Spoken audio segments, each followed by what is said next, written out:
So at first I was like, oh, I hate all of these bands.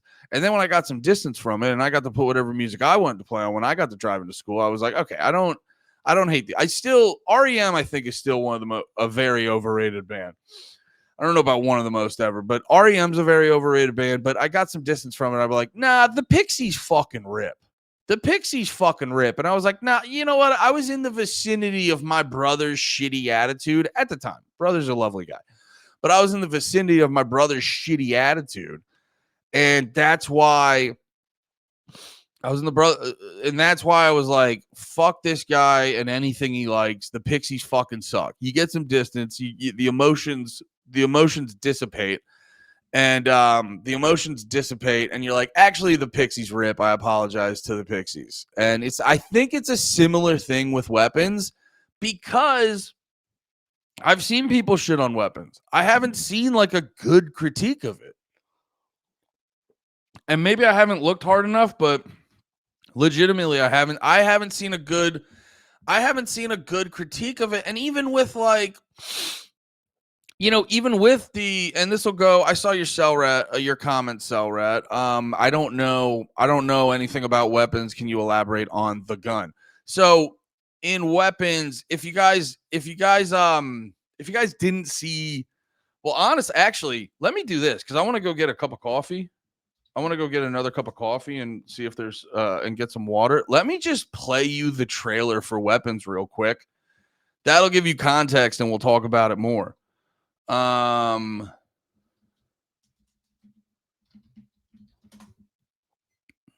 this will be perfect, because I want to go grab another cup of coffee and refill my water cup. So this will be perfect. This will be perfect. Hell yeah.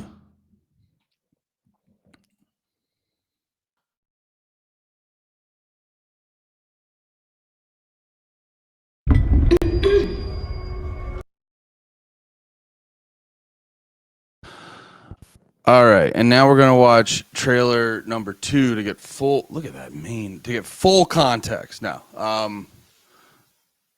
hello. Oh shit! Do you guys hear that? Oh! I turned on. I turned on the wrong. God damn it! This is not much better. Whatever, dude. You guys like the hair. You guys like the hair.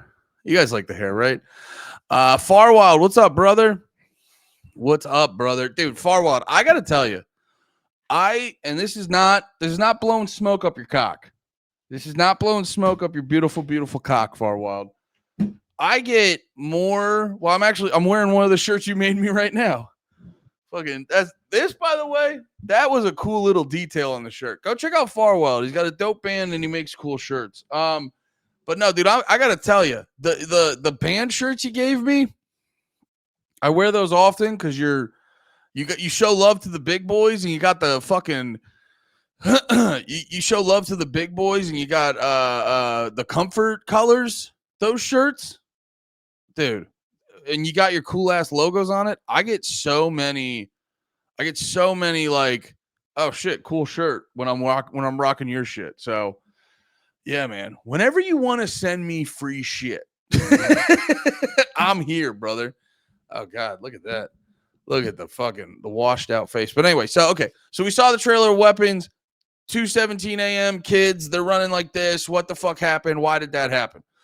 And so throughout the movie, the movie basically jumps around to show you each character's perspective, and then it'll show the girl that was in it from fucking Ozarks, and then it'll show you there's this cop character, there's this junkie character, and then they show you the from the perspective of Josh Brolin, which one of his kids was in the class. One of his kids was in the class, and he's trying to find his kid and shit like that. And then at one point, and he keeps sleeping in his kid's bed. He keeps having dreams about his kid. And in one part of the movie, they show you his dream, and they show him running out of the house and running towards another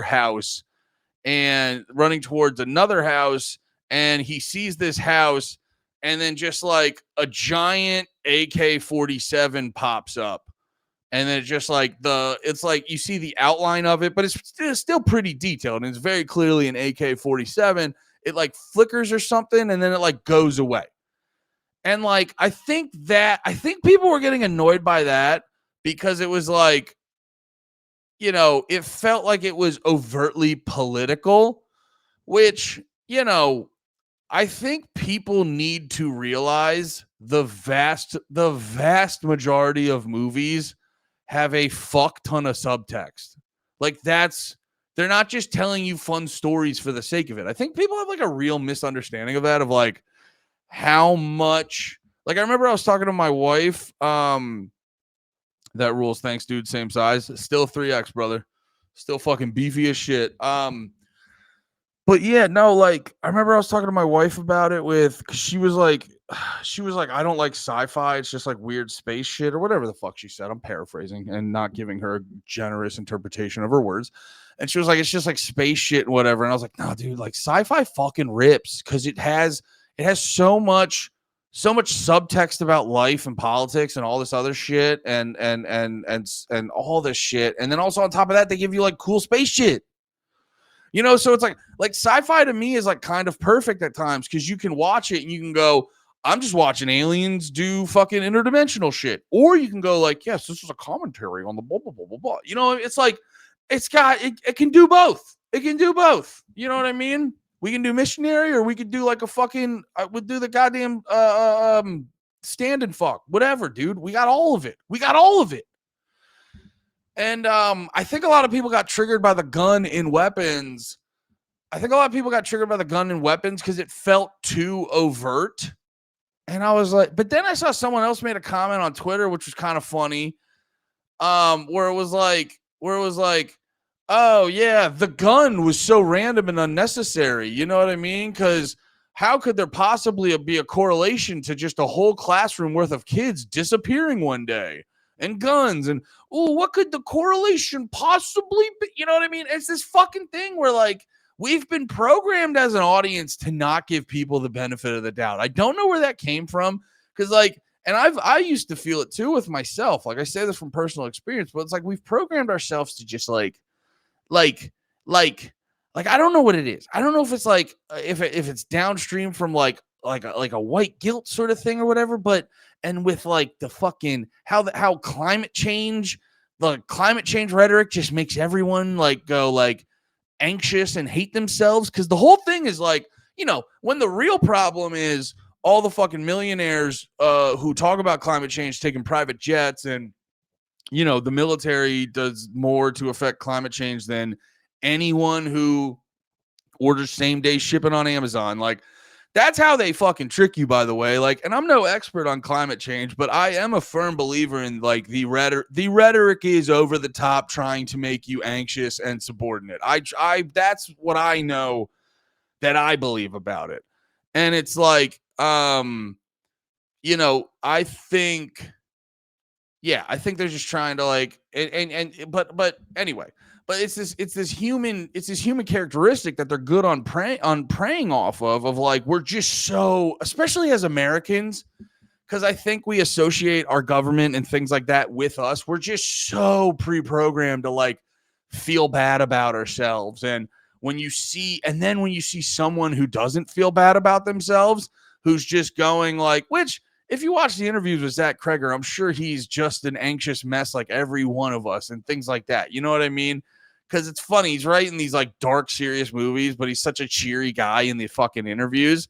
But no, it's like you see Weapons, it fucking rips. You see people having just genuine, awesome love for it.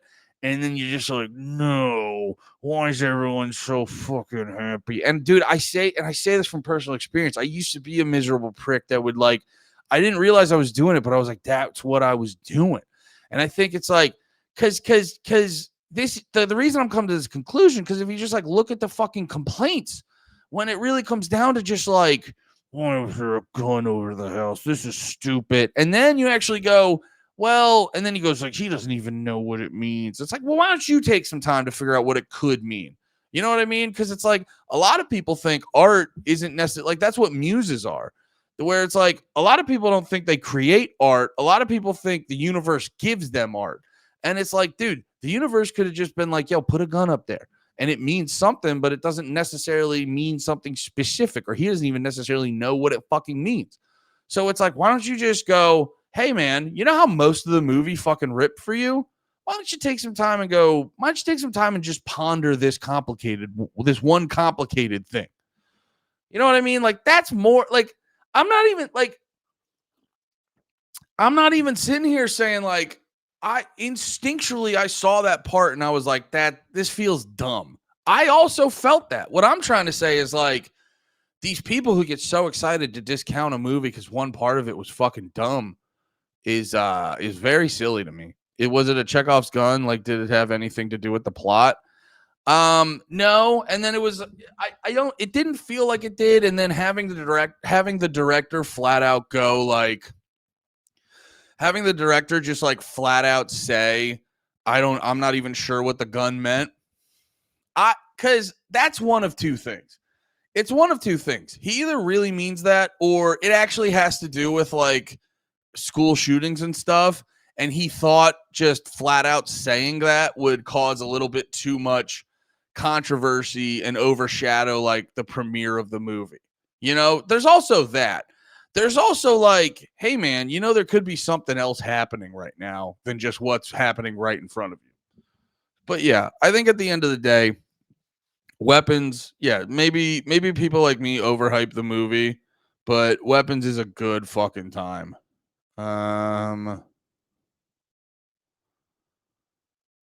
Anyway, let me I had some other shit I wanted to talk about. Oh, yeah, let's play this one. This has been making me laugh very hard lately.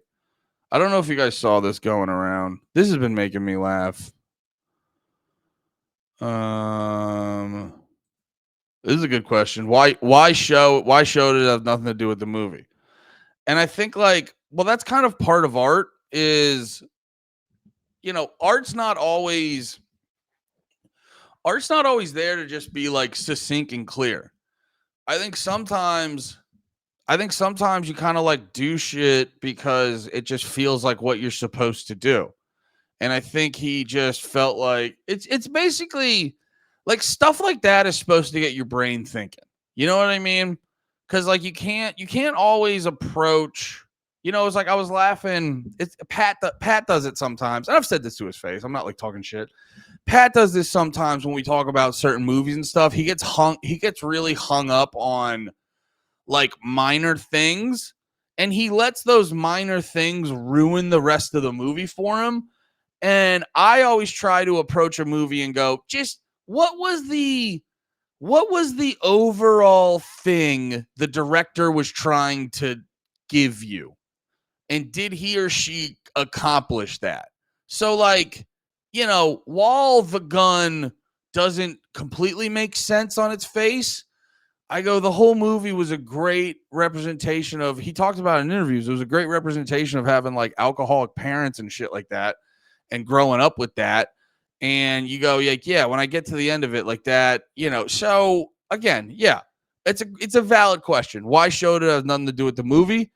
But here's the thing. If it's something that just he felt like it came to him, then it does have to do with the movie. It's just not obvious why it's there.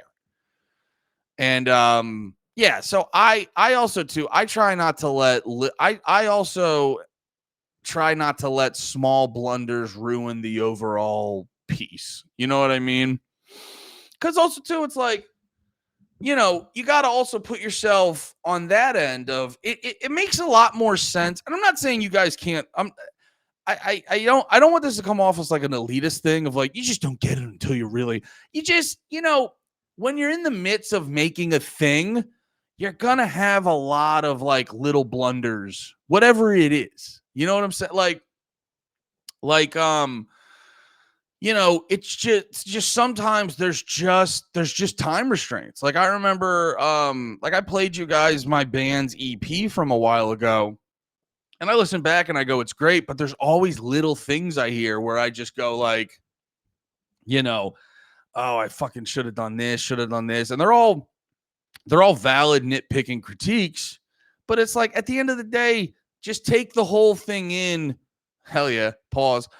But just take the whole thing and go, did it do what art should do? Did it make you feel good? Did it make you think about stuff? Did it make you, did you watch the movie and go, I was glad I did that for 2 hours and not the reverse. Like you didn't feel like you wasted my time. And if it did all those things, then like don't nitpick the little stuff and just take that as like, well, A, B, and C. Because if you spend time and create things, you start to realize, even with shit where you put really hard work in, you're always going to have these little things that nitpick it. So these little things to point out where it got fucked up. So to take those and determine its worth based off those, I think is like unfair and missing the bigger picture and really limiting yourself to what you can enjoy. But also, I say that as a guy who I do think it is very important to be critical of shit, because there's a lot of like shit that on the whole is bullshit that people just kind of let go because everyone's like, just let people have fun. And you know what? Sometimes no. Sometimes no. Sometimes pretentious ass Andy will swoop in and let you know, hey, I'm happy for you, but you have bad taste. Sometimes hipster Andy's got to fucking swing in and let the people fucking know. So, yeah. Anyway, that being said, go watch Weapons. Also, go watch Eddington. Eddington fucking ripped hard. I watched that the other night. That was a good fucking movie.